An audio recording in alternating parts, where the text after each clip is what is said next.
ditanyakan. Silakan langsung aja Mas.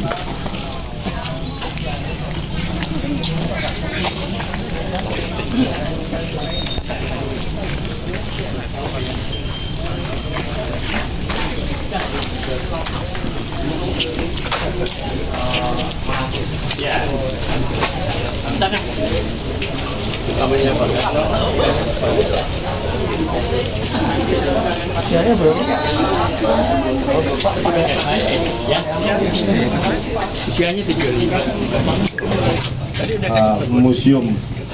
Kalau rumah masih asli lah, ini udah 1 abad. Jadi dibangun tahun 1920. Masih asli Bu? Asli, kalau ini gedeknya aja asli. Ini atas itu asli ya? Iya. Ini asli, lantainya bata.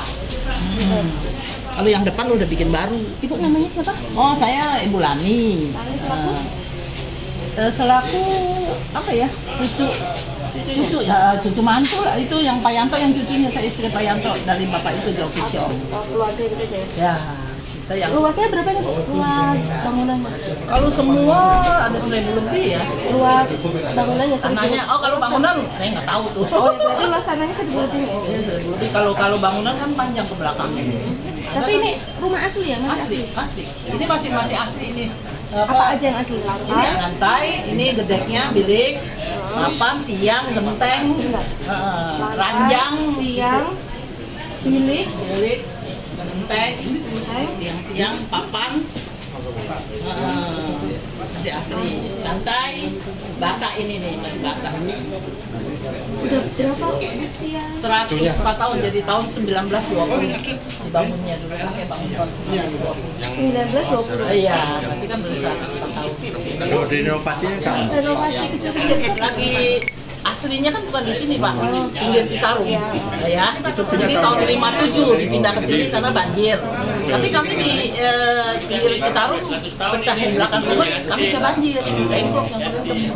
Akhirnya dari pengairan setelah banjir dikasih tahu kakek kalau bisa rumahnya dipindah daripada nanti gugus air. Jadi dipindahlah tahun 1957. Dari lokasi pindah ke sini, ini bangunan dicopot, pasangin lagi ke sini.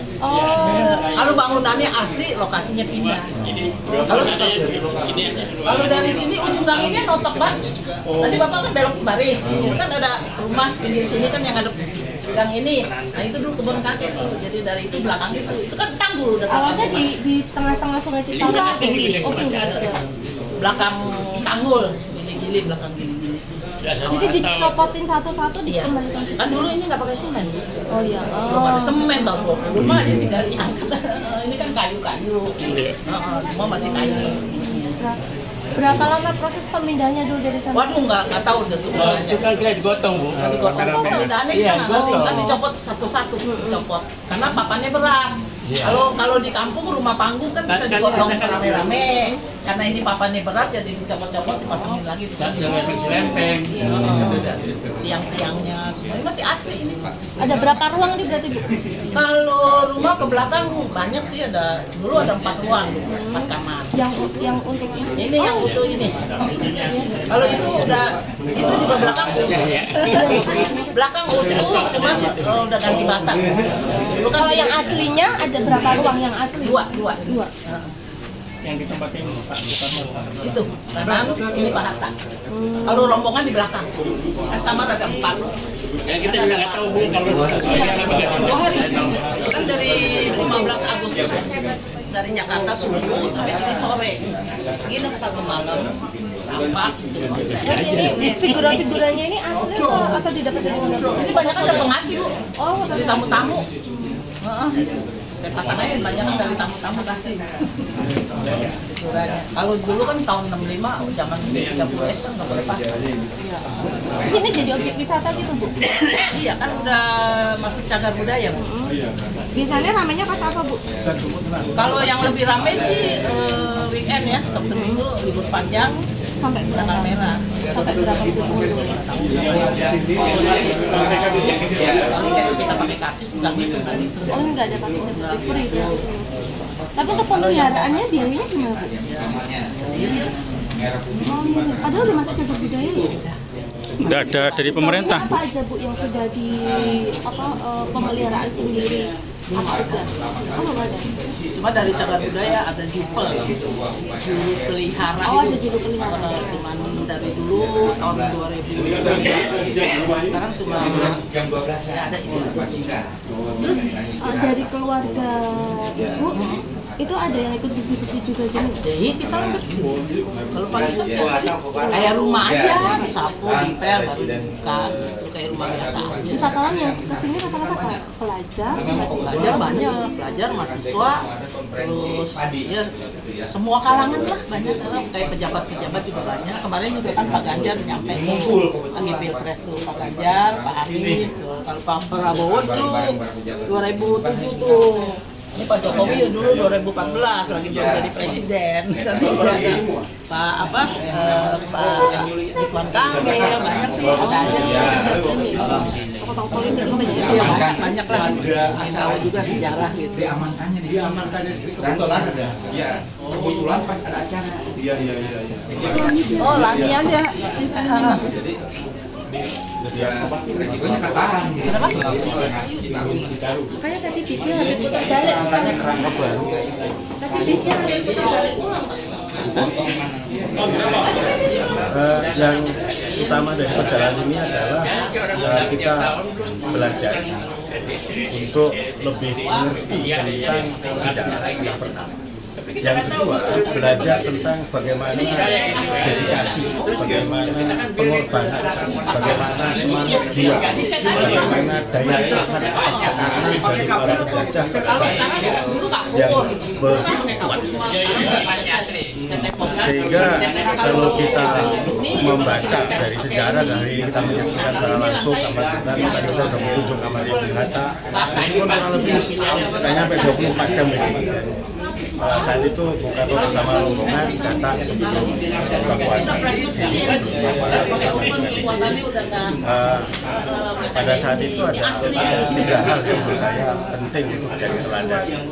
Yang pertama adalah Bung Karno, Bung Hatta, Ahmad Subarjo, Soekarni, kemudian tokoh-tokoh yang lain begitu rela berkorban dengan tidak mempertimbangkan lagi keselamatan dirinya.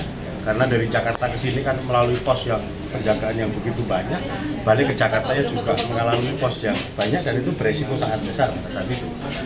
Yang kedua adalah daya juang. Bagaimana kehendak, keinginan untuk merdeka itu kemudian memperkuat kehendak, keinginan dari Bung Karno, Bung Hatta, didukung oleh anak-anak muda pada saat itu, ada Soekarni, ada B.M. Diah, dan juga tokoh-tokoh yang lain, ada Ahmad Subarjo, dan di Jakarta ada Sayuti Melik dan lain-lain. Ini yang menunjukkan betapa kepahlawanan itu lahir dari satu niat, satu kehendak yang kuat untuk memerdekakan Republik Indonesia dengan tidak lagi mempertimbangkan keselamatan diri maupun keluarganya. Kemudian yang ketiga yang penting untuk kita pelajari di era hari ini adalah betapa menjaga Indonesia itu penting. Jadi kita punya negara, punya bangsa, memiliki kewajiban bagi kita semua untuk kemudian menjaganya dengan sebaik-baiknya. Nah, terkait dengan ini maka kami juga berharap museum ini oleh pemerintah pusat itu bisa dibantu untuk kemudian mulai dari infrastruktur jalan yang masuk dan lain-lainnya itu harus disempurnakan sebagai satu penghargaan kepada pahlawan bangsa yang kemudian memerdekakan kita semua. Kemudian pada Pemda DIY ini pernah saya sampaikan sebelumnya agar mengkoordinir pemerintah kabupaten kota untuk melahirkan museum-museum yang bersejarah. Kita di Jogja banyak sekali bagaimana peran Bung Karno, Sultan Hamengkubuwono yang ke-9, Masih Paduka Pakualam yang ke-8, kemudian ada Profesor Ahmad Karim Sakir. Banyak sekali tokoh-tokoh Jogja yang punya peran hebat di dalam melahirkan kemerdekaan maupun menjaga kemerdekaan. Nah, terkait dengan situasi yang berkembang pada hari ini, tadi saya sampaikan utamanya terkait dengan kepahlawanan dari Bung Karno.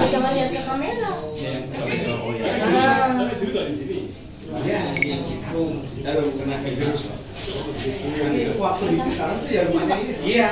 ya seperti ini rumahnya masih ada. Waktu Bung Karno ke sini itu berarti di sini.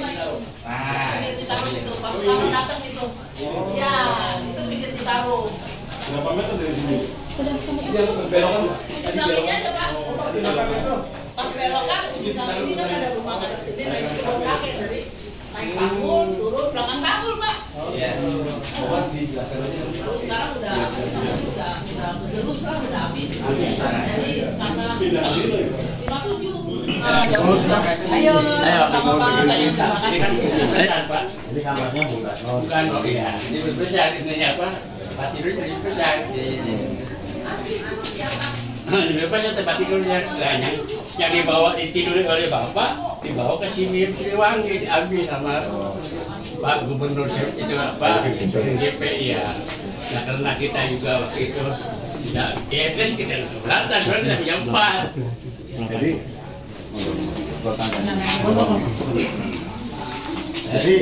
beliau datang pas menjelang buka puasa, ya. Dan buka puasanya di sini. Gini.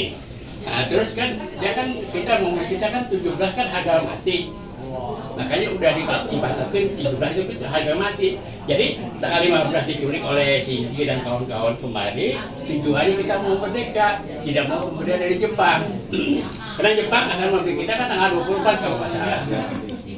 Setelah itu bawa pulang dari Saigon, lagi santai mau lagi sahur kan, santai diculik tuh dibawa kemari, culik artinya kasar ya, diambil lah terpaksa. Kira-kira tepatnya diajak untuk lebih konsentrasi di sini. Ya, dibawa ke satu tempat yang buat bikin proklamasi. Jadi nggak tahu di mana sampai Jakarta kan Klender semuanya sebagai itu sampai Bekasi juga lihat, oh ini nggak aman kata bapak. Terus jalan sampai Bekasi ada Gedung Juang, ini ramai juga apa Gedung Juang kan di jalan. Kalau kita rapat itu kan pasti ada yang sokok dalam kota kan tempat kerja lah ya itu. Nah cocok jalan sampai kita ke Gedung Gede. Gedung Gede kan perbatasan antara Jawa sama Jakarta. Itu kan perbatasan situ ada penjagaan. Karena ya apa jembatannya cuma satu lah tuh di apa di Tanjung itu kan ada markas besar Pak. Nah itu ada Pak Agus Subagio mungkin ya. Nah terus kalau di Kerawang nggak ramai, ngapain ke Kerawang? Udah kedekok aja, kamu setengah nggak utang sini leweng gitu. Ayo udah deh, Kerawang, kedekok. Nah jalannya kita ke begini, jelek mobil itu ditaruh di situ. Karena kita kan mobilnya mentok, kantornya dijemput sama Jeep Willis sama Pak Iding, kan jadilah tuh. Batu lagi ke 24, sudah gitu dibawa sampai ke Jengkok, lampu duduk di situ kan kecamatan. Gini, wah dia kamu nih. Ya udah dah, jalan ke sini ke Tugu. Nah di situ juga markas peta, pos peta. Ya, itu pos peta. Jadi kita pos peta itu penjagaan antara Bekasi, Tambun dan sebagainya. Sono kan sebelah kan itu kan banyak mata-mata. Jadi situ ada pos penjagaan. Nah terus begitu lihat itu siapa nih? Pak Masih bilang nih. Oh Pak Kano, ada apa Pak? Saya mau cari tempat buat rapat. Yang paling gede rumah kan kita doang sini. Udah bawa Pak Kisong dah, nah gitu. Naik gili-gili. Terus kita ke utara kira 20 meter turun rumah ini. Nah rumah ini ada yang kali turunnya. Nah terus lihat Bapak kiri Citarum, kanan kan apa? Dalam itu adalah kampung ya. Jadi dia tunjuk di sini orang ada yang lewat, sepi Pak, kita udah batang sepi. Udah sini aja deh, ngomong sama yang punya rumah, Pak ngomong, Pak boleh nggak saya punya rumah ini buat rapat? Oh boleh, silakan. Kalau boleh, Bapak dan keluarga nih fungsi keluar, jadi ini kosong. Jadi Bapak khusus buat Bapak sendiri, rombongan ya, rombongan terus dia rapat sampai pagi-pagi, jam udah sahur. Nah dia ke pos peta, di pos peta kan banyak liar mereka, ya kita kan pasang bendera. Nah, pasang benderanya? Hah? Pasang benderanya di sebelah mana? Di Tugu. Ya, pos peta itu. Nah kan kita kan, kita putuskan markas peta kan, berarti apa, senjatanya bawa runcing sama golok. Nggak ada lagi bawa runcing, ada kan pistol di beberapa orang kali ya. Nah terus kita orang-orang sini yang di Ingkok nggak merasa apa karena waktunya terlalu mepet, nggak siap kan sama bendera. Jadi kita pakai bendera itu lah minyak, lah wajib merah putih yang udah gini. Nah terus kan Bapak kan ketua PPKI, yang di Depok kan, yang di Jakarta kan kehilangan. Bapak ini kemana? Kita kan besok mau apa menderita? Nggak ada. Akhirnya bocor sama BM dia. Bapak disuruh ke Singgih ke Dengklok ke Kerawang. Nah ke Dengklok ke Kerawang. Di Kerawang kan kita tetap melalui itu, bos. Soalnya kan nggak ada jalan lagi, jalan melalui situ. Saya bilang bawa dari Dengklok. Kalau Pak Ahmad Subarjo datangnya jam berapa kira-kira? Kan Ya mungkin. menjelang buka puasa, Bung Mungkin Karno. Pak hanya berjalan ada di situ di pos peda itu Pak. Oh, terus Di pos peda diantar ke sana lagi. ya. Kalau dia orang Kerawang. Ya. Nah, dia orang Kerawang tuh dia mungkin ada di situ. Jadi di situ udah tengok aja. Gitu. Jadi ketemu lagi sini semalam Bapak dapat ini hasilnya.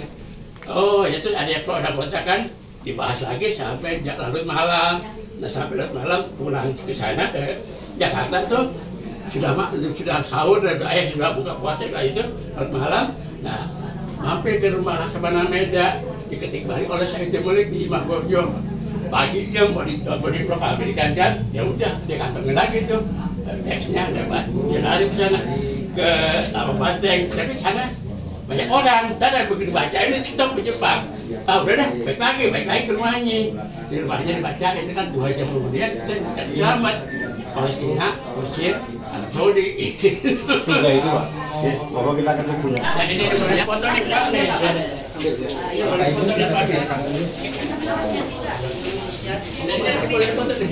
Sebentar berposter di penculik saya dan almarhum Bung Karno 30 tahun lalu kena Dengklok suatu sumbangan yang merupakan satu jasa besar bagi terjadinya proklamasi kemerdekaan bangsa Indonesia. Dan ini boleh bisa digedein, ikutin aja. Bisa digedein. Cium Pak. Tadi bisa digedein. Dulu Bung Karno sini berapa malam berarti Pak? Malam Malam kedua dan perjalanan Pak. 16 di sini. 16 itu udah merah putih udah kibar. Tapi nggak pakai kain merah putih zaman sekarang, pakai kertas minyak Pak, wajib. Siapa tuh ada waktu itu? Campur waktu itu.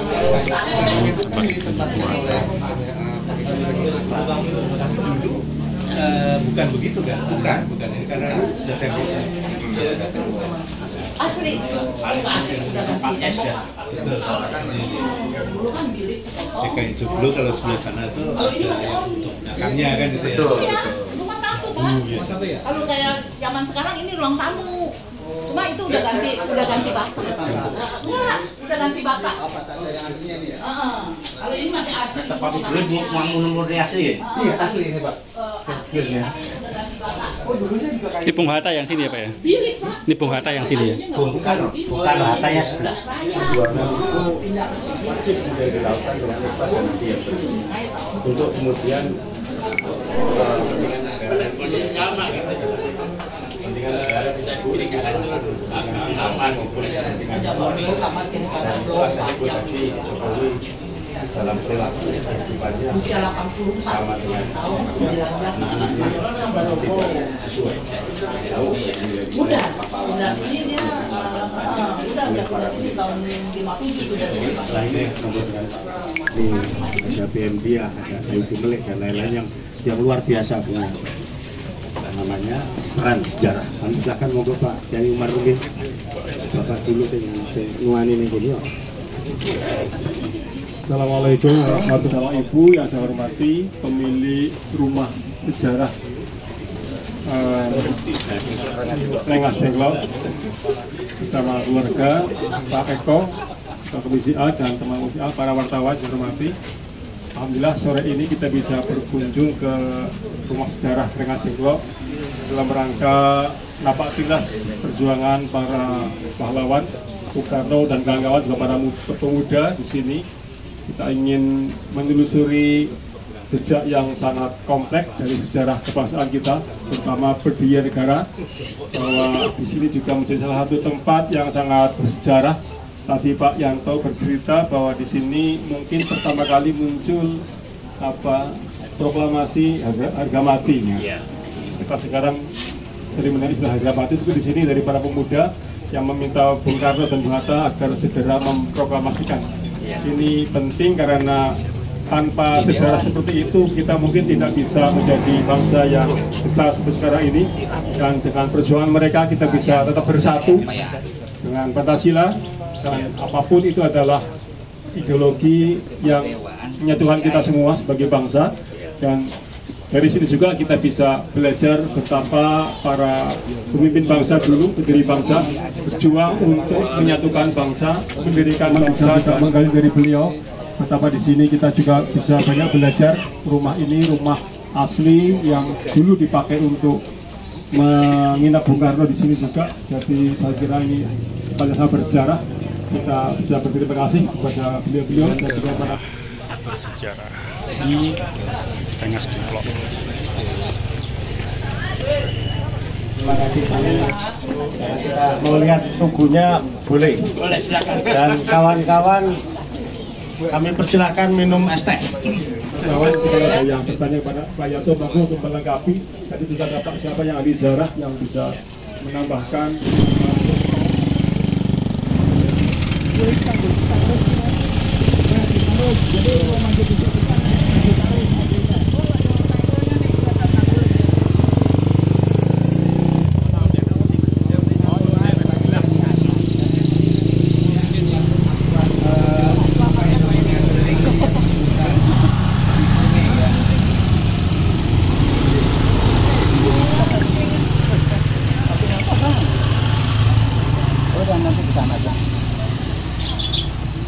Ini dulu yang tempat lewatnya Bung Karno di sini juga, Pak?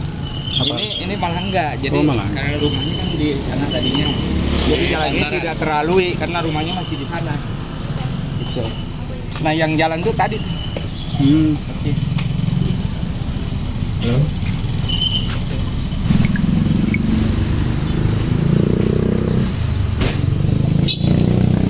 Tahan awas, pelan-pelan Pak.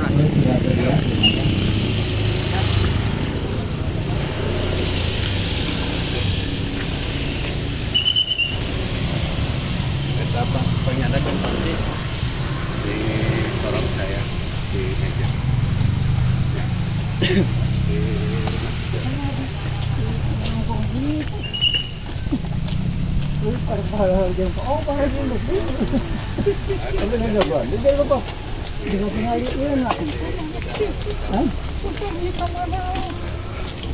Ini belum keluar kosong. Soalnya dulu ya.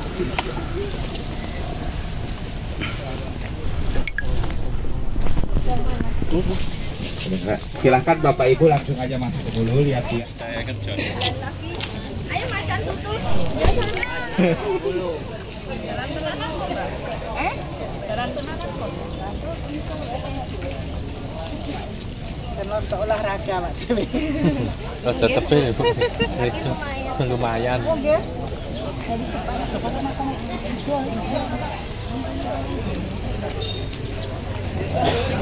Jadi